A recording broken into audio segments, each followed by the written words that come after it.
Capítulo 16.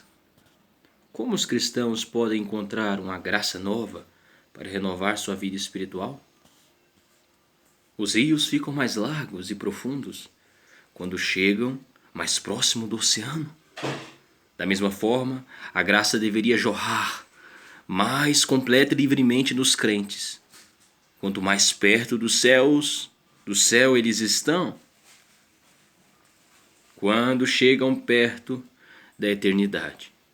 Os crentes desejam ter as suas infidelidades curadas e as suas falhas perdoadas.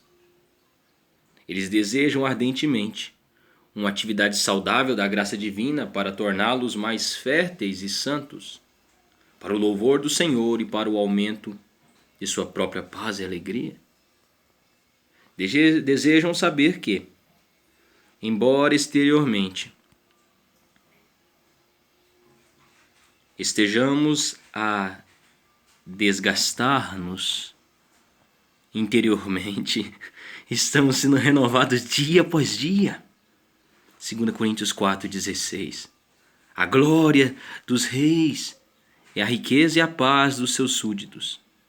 Assim também a glória de Cristo está na graça e santidade dos seus súditos. Em Salmo 92, do versículo 12 ao 15, o salmista diz: os justos florescerão como a palmeira, crescerão como o cedro do Líbano, plantados na casa do Senhor, florescerão nos átrios do nosso Deus. Mesmo na velhice darão fruto, permanecerão viçosos e verdejantes, para proclamar que o Senhor é justo. Ele é a minha rocha, nele não há injustiça. A palmeira é mais bonita e frutífera, e o cedro tem uma vida mais longa do que qualquer outra árvore. Assim, os justos são comparados com essas árvores.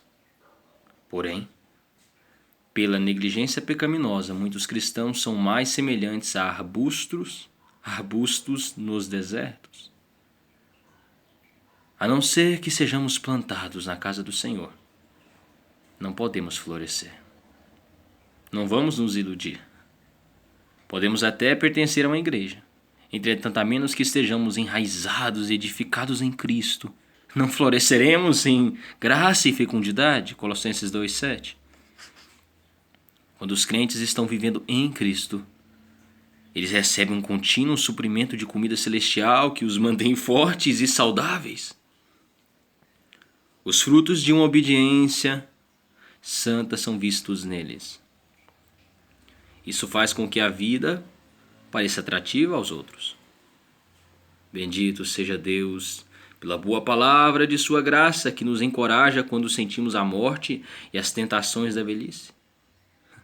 Nada, a não ser a fidelidade e o poder de Deus, pode nos manter firmes até o fim. Quero terminar com os 4 pontos seguintes. 1. A natureza da vida espiritual, normalmente, é a de crescer e aumentar até o fim. Há uma fé temporária que murcha e seca. Isso é descrito pelo Senhor Jesus Cristo. Quanto à semente que caiu em terreno pedregoso, esse é o caso daquele que ouve a palavra e logo recebe com alegria. Todavia, visto que não tem raiz em si mesmo, permanece pouco tempo. Mateus 13, do versículo 20 ao 21. A fé verdadeira, entretanto, é descrita em Provérbios 4,18. A vereda do justo é como a luz da alvorada, que brilha cada vez mais até a plena claridade do dia. A luz da manhã se parece muito com a luz do anoitecer.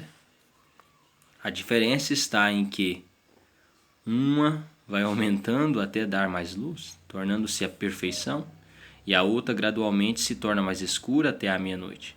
Assim, há uma diferença entre um cristão verdadeiro e uma pessoa que não tem a vida espiritual em si. Onde existe graça salvadora, ela continuará crescendo até o fim. Às vezes pode haver um período quando a alma parece estar indo mais para trás do que para frente. Então, A graça de Deus não dará descanso a essa alma, até que ela se recupere e comece a crescer novamente. Aqueles que não são cristãos verdadeiros são enganados pela própria alma e não fazem nenhum esforço para se recuperarem da ruína eterna que está à frente deles. Às vezes, quando alguém é convertido, ele fica perturbado e aflito por causa das tentações de Satanás. No entanto, a graça que recebeu como a luz da manhã continua a crescer, apesar de todas as nuvens e escuridão. A vida espiritual é também como água viva, um poço que nunca seca, que jorra para a vida eterna. João 4, versículo 10, versículo 14. Um lago, porém, pode se secar em tempos de muita estiagem. Assim também a vida de muitos que se chamam de cristãos se seca quando eles caem em problemas e tentações. A vida espiritual de um crente verdadeiro nunca fracassa, mas continua a crescer sempre. As promessas de Deus foram os meios pelos quais cremos no princípio. É também através dessas preciosas promessas que a natureza divina é mantida viva em nós. 2 Pedro 1,4. Olhemos apenas para uma promessa, pois derramarei água na terra sedenta e torrentes na terra seca. Derramarei meu espírito sobre sua prole e a minha bênção sobre seus descendentes. Eles brotarão como a relva nova.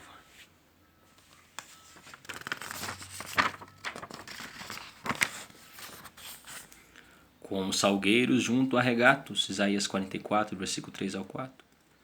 Isso não é apenas uma promessa para os judeus, e sim também para a igreja de Jesus Cristo. Em nós mesmos, somos como um solo seco e sedento que não produz frutos. Então Deus derrama a água do seu Espírito e a bênção de sua graça, e crescemos sob a influência de suas promessas, como uma árvore junto a um ribeiro. Como uma árvore junto a um ribeiro. Com relação à graça dada na conversão aos escolhidos de Deus, debaixo da nova aliança, isso é absolutamente livre e incondicional. Contudo, há algumas condições ligadas às promessas pelas quais os crentes crescem na graça. Uma obediência cuidadosa ao Evangelho é esperada de nós para que nos tornemos espiritualmente fecundos, 2 Pedro 1, versículo 4 ao 10. A principal diferença entre a glória e a beleza da igreja vista nas promessas do Evangelho e a vida da igreja vista nos que são apenas cristãos professos é que eles não cumprem essas condições. Deus providenciou alimento para a nossa vida espiritual, a fim de crescermos e ficarmos fortes. Esse alimento é a palavra de Deus, 1 Pedro 2, versículo 2 ao 3. Se não comermos nosso pão diariamente, nós nos tornamos fracos e inúteis.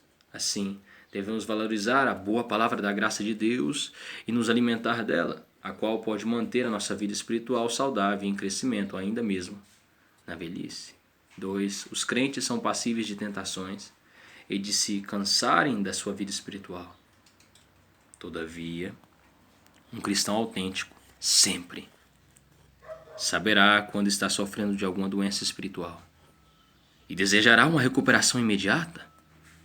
É a experiência triste de todos os crentes de todas as igrejas do mundo que um enfraquecimento geral da vida espiritual causa a perda do seu primeiro amor, fé e obras. Isso era verdade nas igrejas da Ásia, para as quais João escreveu as cartas de Apocalipse, capítulo 2 e capítulo 3. Há também tentações súbitas que trazem grandes tristezas espirituais. Davi se refere a isto em certa parte do Salmo 38. Ele sentiu que tinha se separado de Deus e que havia tolamente continuado naquele estado pecaminoso ao invés de procurar a misericórdia de Deus. Ele possuía um contínuo senso do desagrado de Deus e desejava ser recuperado daquela condição miserável. Talvez não caiamos tanto quanto Davi, mas qualquer que seja o nosso pecado, o coração conhecerá suas próprias amarguras. Provérbios 14:10. Muitas coisas causam a perda gradual da vida e do poder espirituais. Nós nos tornamos tão acostumados às formas de adoração públicas e devoção particulares, a ponto de começarem a perder o seu significado. Podemos estar ocupados em demasia com os afazeres e prazeres dessa vida e não condenar os pecados que são naturalmente atraentes para nós. 3. Muitos que se chamam cristãos não apreciam mais a vida e a fertilidade que resultam da crença nas promessas de Deus. Eles precisam ser sacudidos para que saibam que estão doentes, precisando de uma cura. Muitos crentes deram lugar à preguiça, negligência ou outra tentação qualquer. Davi sabia o que era e em Salmo 103, versículo 1 ao 5, expressou a sua alegria ao ser restaurado. Deus tem dado grandes avisos sobre os perigos de murcharmos espiritualmente. Ele nos deu grandes promessas que nos capacitam a nos recuperarmos. Se você não sabe nada sobre essas experiências, talvez seja porque a sua alma nunca esteve num estado forte e sadio.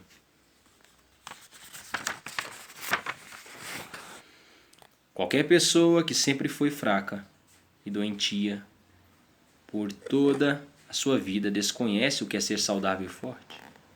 Há alguns que vivem em todos os tipos de pecado. Se conversarmos com eles sobre os seus modos maus e a necessidade de serem restaurados, eles nos tratarão à semelhança de como Ló foi tratado pelos seus genros. Então Ló foi falar com seus genros, os quais iam casar-se com suas filhas, e lhes disse: saiam imediatamente deste lugar, porque o Senhor está para destruir a cidade. Mas eles pensaram que ele estava brincando. Gênesis 19, 14. Tais pessoas deveriam perguntar a si mesmas se acaso elas já conhecem algo da graça de Deus. Ou pode ser que você esteja repousando no sentido falso de sua própria segurança. É como a igreja de Laodiceia, a qual disse: estou rico, adquiri riquezas e não preciso de nada. Não sabia que era miserável, digno de compaixão, pobre, cego e nu. Apocalipse 3, 17. À semelhança de Efraim, você tem cabelos grisalhos e está em condição de morte. Mas, apesar de tudo isso, não se volta para o Senhor, para o seu Deus, e não busca. Oséias 7, do versículo 9 ao 10. Você é como aqueles que Cristo chamou de os que têm saúde, os quais não precisam de médico. Todavia, ele não veio para chamar os justos, mas pecadores. Marcos 2, versículo 17. Será que poderia ser dito de nós, que já nos tornamos cansados de Deus, como os povos da antiguidade? Contudo, você não me invocou, ó Jacó, embora você tenha ficado exausto por minha causa, ó Israel. Isaías 43, 22. Há frequentemente um fracasso em manter o culto doméstico com a família e um desejo real muito pequeno de frequentar a igreja. No entanto, mesmo quando esses deveres são realizados regularmente, ocorre um cansaço que faz com que nos aproximemos de Deus com os nossos lábios quando nosso coração está longe dele. Mateus 15, 8. Temos grande necessidade de vigiar e orar. 1000 coisas resultantes dos negócios comuns do dia a dia nos impedem de movimentarmos mais na graça de Deus, na graça que Deus nos deu. Especialmente, algum pecado do qual não nos livramos fará com que a nossa adoração pareça um fardo pesado. Aquelas coisas que trazem a maior glória a Deus são a humildade, um sentimento de tristeza real pelo pecado, uma boa vontade e prazer ardentes nos caminhos de Deus, amor e negação de si mesmo. Porventura estamos sendo fecundos nessas coisas, mesmo na velhice, 2 Pedro 1,8. Podemos testar a nós mesmos da seguinte maneira. Primeiro, será que temos bom apetite espiritual pela palavra de Deus e uma experiência da graça de Deus? Algumas pessoas ouvem os sermões apenas para confirmar as suas próprias ideias. Outras começam a passar julgamento no pregador. Apenas alguns é que se preparam para receber a palavra de Deus em seu coração. À medida que envelhecemos, perdemos muito do nosso apetite natural pelo alimento. Dizemos que ele não tem um gosto tão bom como quando éramos jovens. Entretanto, a mudança é em nós mesmos, não na comida. Assim é com a palavra de Deus, que o salmista diz ser mais doce do que o mel e o licor dos favos, Salmo 19:10. Se estivéssemos famintos, acharíamos doçura no amargor de suas repreensões. Segundo, será que fazemos da religião a nossa principal ocupação na vida? Com muitos de nós, tudo ou mais é colocado antes da coisa essencial, nosso bem-estar espiritual. Se estamos continuamente ocupados com os afazeres do mundo e só arrumamos um tempo aqui e acolá para considerar as realidades espirituais, é uma demonstração certa de que a nossa vida espiritual está se desvanecendo. Quando isso acontece, temos falta de amor para com os outros irmãos, para com os outros cristãos, e não estamos desejosos de responder aos apóstolos de Deus para nos arrependermos e endireitarmos os nossos caminhos. 4. Há um caminho de volta à força espiritual e à fecundidade mesmo na velhice. Primeiro, ninguém está sem esperança, mesmo que caído a um nível inferior. Porém, devemos usar os meios corretos para nos recuperarmos. As árvores que já ficaram velhas ou infrutíferas recebem vida nova se cavarmos ao redor delas e as adubarmos. Nós as transportamos para outro lugar. Certos crentes professos mudaram para falsas religiões à procura de ajuda. Eles secaram e morreram.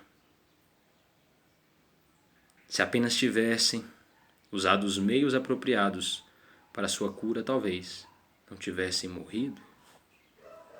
Segundo, atos pecaminosos devem ser postos à morte e todo o ensinamento de Cristo deve ser cuidadosamente obedecido. Não devemos, é claro, cair no erro dos fariseus. Confissões, peregrinações, jejuns e repetições de muitas orações não nos farão aceitáveis a Deus?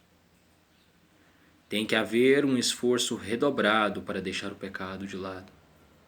É absolutamente necessário também ler regularmente as Escrituras, ou ouvir alguém lê-las. Ouvir a palavra de Deus pregada, vigiar e orar contra as tentações. Dessa forma, a mente está mantida de maneira espiritual, elevada em seus pensamentos e afeições. Todas essas coisas, entretanto, não podem ser feitas pela nossa própria força. Não podemos reivindicar qualquer coisa com base em nossos próprios méritos. Mas a nossa capacidade vem de Deus, 2 Coríntios 3:5. A fé precisa obter a ajuda de Cristo em quaisquer esforços que tentamos fazer. Sem fé, eles serão inúteis e rejeitados por Deus. Terceiro, a restauração de crentes que tenham perdido a saúde e força espirituais é um ato da soberana graça, obra do Deus Todo-Poderoso, a cuja graça e amor ninguém pode resistir. Deus providenciou grandes e preciosas promessas, que devem ser usadas para esse propósito. Examinemos mais algumas dessas promessas em Oséias capítulo 14, versículo 1.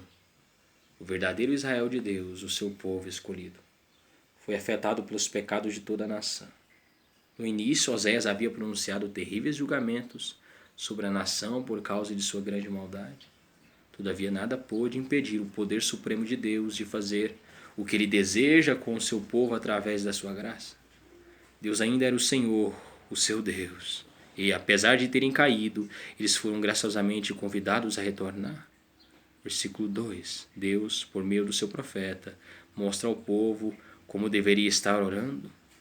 Perdoa todos os nossos pecados e, por misericórdia, recebe-nos.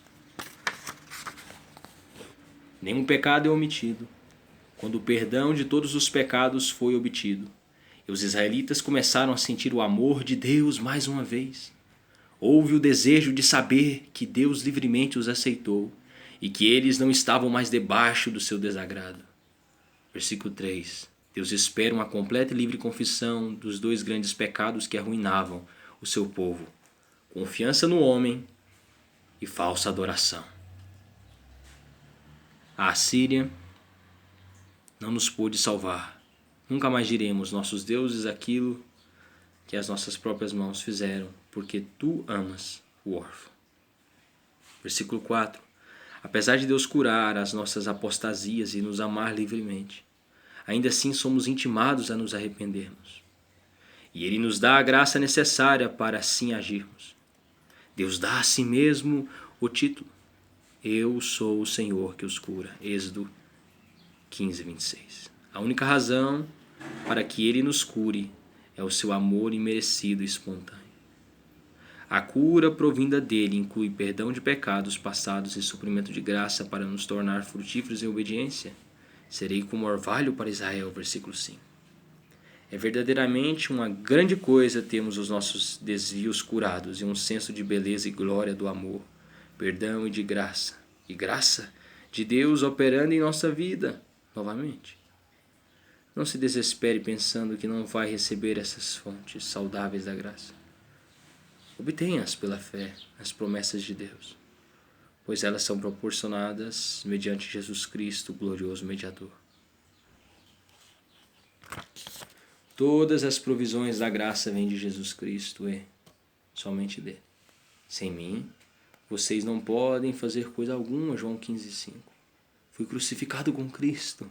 Assim, já não sou eu, já não sou em quem vive, mas Cristo vive em mim. A vida que agora vivo no corpo, vivo-a pela fé no Filho de Deus, que me amou e se entregou por mim. Gálatas 2:20. A única maneira de receber suprimento de força espiritual e graça é através da fé. Ele habita em nosso coração pela fé. Ele age em nós pela fé e, portanto, vivemos pela fé no Filho de Deus. Há apenas uma forma de sermos revivificados e curados de nossas infidelidades, para que possamos nos tornar produtivos mesmo na velhice. Devemos dar uma olhada bem firme na glória, para a glória de Cristo em seu caráter especial, em sua graça e obras, como as Escrituras nos mostram. Em Salmo 34:5, Davi diz: Os que olham para ele estão radiantes de alegria. Seus rostos jamais mostrarão decepção.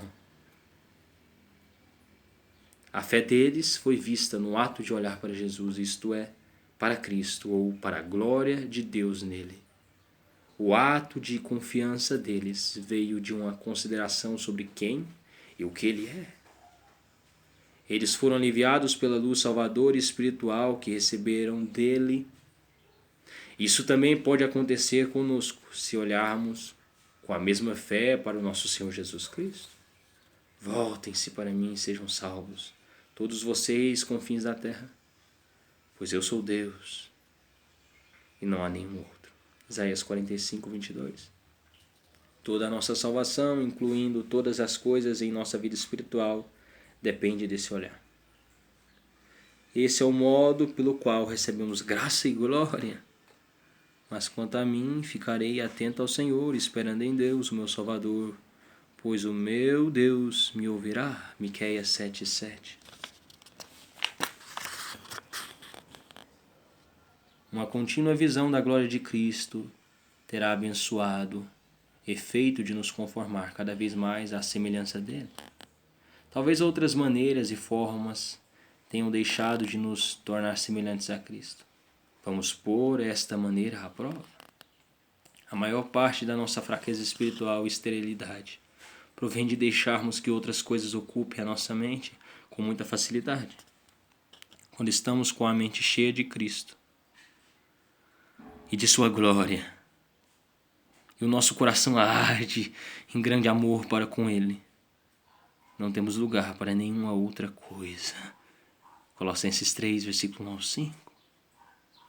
Apenas Uma contínua visão de Cristo e sua glória nos impelirá e nos encorajará a vigiar e lutar continuamente contra as enganadoras artimanhas do pecado. A experiência dessas coisas que tornam Cristo glorioso tem o poder de nos incutir o desejo de praticar somente as coisas que o agradam. John Owen nasceu no ano de 1616 e cresceu numa quieta casa pastoral no condado de Oxford. Entrou na Universidade de Oxford com a idade de 12 anos. Recebeu o título de bacharel em artes em 1632 e o de mestre em artes em 1635. Owen foi um dos mais destacados teólogos que a Inglaterra já teve. Meditações sobre a glória de Cristo foi o último de muitos livros que Owen escreveu. Ele faleceu quando o mesmo estava sendo impresso em 1683. Foi escrito, ele nos diz, para estimular a sua própria mente, quando a fraqueza, o cansaço e a aproximação da morte o estavam chamando deixar este mundo. Foi escrito, ele nos diz, para estimular a sua própria mente, quando a fraqueza, o cansaço e a aproximação da morte o estavam chamando a deixar este mundo. Como disse o Owen, uma contínua visão da glória de Cristo terá o abençoado efeito de nos conformar cada vez mais à semelhança de Jesus. Talvez outras maneiras e formas tenham falhado em nos tornar semelhantes a Cristo. Vamos pôr esta maneira à prova. Só lhe deu glória.